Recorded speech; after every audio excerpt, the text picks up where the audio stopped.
Quoi d'abord Metrokin? Metrokin, c'est le résultat d'un processus qui a vu les jours, qui a mis en place la SCTP, la ville de Kinshasa, TCC, ADES Group, pour améliorer les conditions de transport ferroviaire dans la ville de Kinshasa. Donc, c'est une société de projet qui va mettre en place un progrès des 300 km de rails dans la ville de Kinshasa, divisé en 4 phases. Voilà, c'est ça Metrokin. Metrokin, de parler des projets la voie ferroviaire, qui est un problème aujourd'hui à Kinshasa. Ouais. À l'époque, on était de l'aéroport de Djili jusqu'au centre-ville. Bon, aujourd'hui, il n'y a qu'une seule ligne.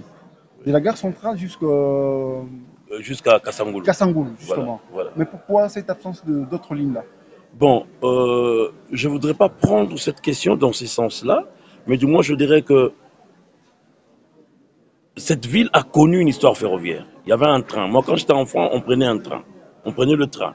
Mais les infrastructures, les transports demandent à ce qui est maintenance. La maintenance, l'entretien, c'est ça la clé pour une pérennisation. Alors, ça n'a pas suivi. Aujourd'hui, il y a cette conséquence-là. Il n'y a qu'une seule ligne. Mais néanmoins, Dieu merci. Ne voyons pas seulement du côté négatif. Voyons du côté positif aussi.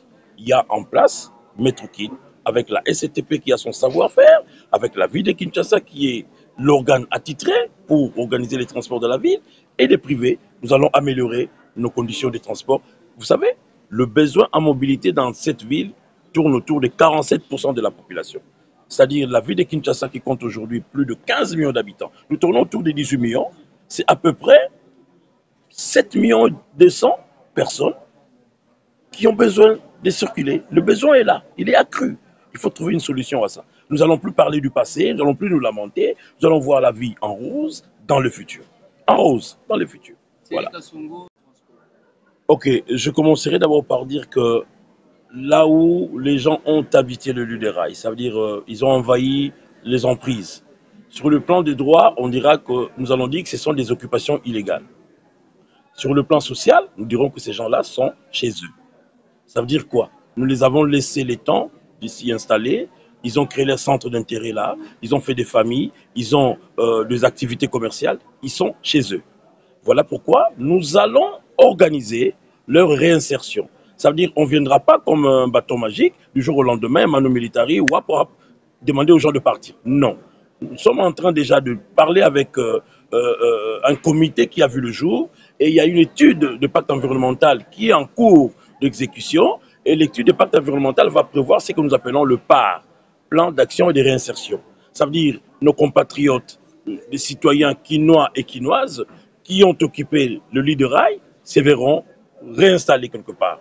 Et sans ignorer, sur le plan social, nous allons tenir compte de ça, mais nous sommes aussi dans l'état de droit. L'état de droit, il y a aussi ce qu'on dit, il y a des choses à faire, il y a des choses à ne pas faire. Ça veut dire que nous allons remettre tout le monde sur ses droits et nous allons exécuter ce projet en tenant compte surtout de la réinsertion. Et vous avez posé la question de savoir où est-ce que nous en sommes aujourd'hui. Laissez-moi vous dire que nous sommes à l'étape de pré-travaux. Le pré-travaux, ça veut dire que nous sommes en train de faire ce qu'on appelle déviation de réseau. Le long du tracé, parce que vous savez, notre première phase partira de la gare centrale jusqu'à l'aéroport de Ndjili. La phase où la SCTP est concessionnaire. Vous êtes sans ignorer que la SCTP est actionnaire majeur dans Metrokin. Ça veut dire que c'est ça notre premier tracé. Alors, le long de ce tracé-là, il y a des concessionnaires qui ont les activités le long de rail. Il y a la CEP Congo qui doit déplacer son pipeline. Il y a la Régie des eaux qui doit déplacer le pipe de distribution d'eau. Il y a la SNEL, il y a Sokof avec la fibre optique, il y a Raganet et ainsi de suite. C'est un travail de longue haleine alors? Non, non, pourquoi longue haleine? Pourquoi longue haleine? La technologie nous montre qu'on peut aujourd'hui aller vite.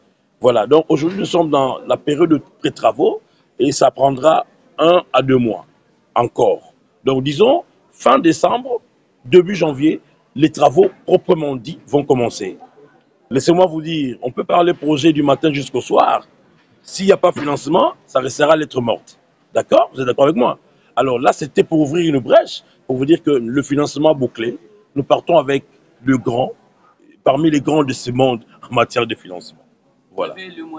Pour la ville de Kinshasa seulement, ce qui nous concerne maintenant, c'est d'abord la première phase. Ça tourne autour de 300 à 315 millions de dollars. Mais dans l'ensemble, les 4 phases ça tourne autour de 2 milliards de dollars. Et laissez-moi vous dire que nous en avons. Merci beaucoup. Merci beaucoup. Merci.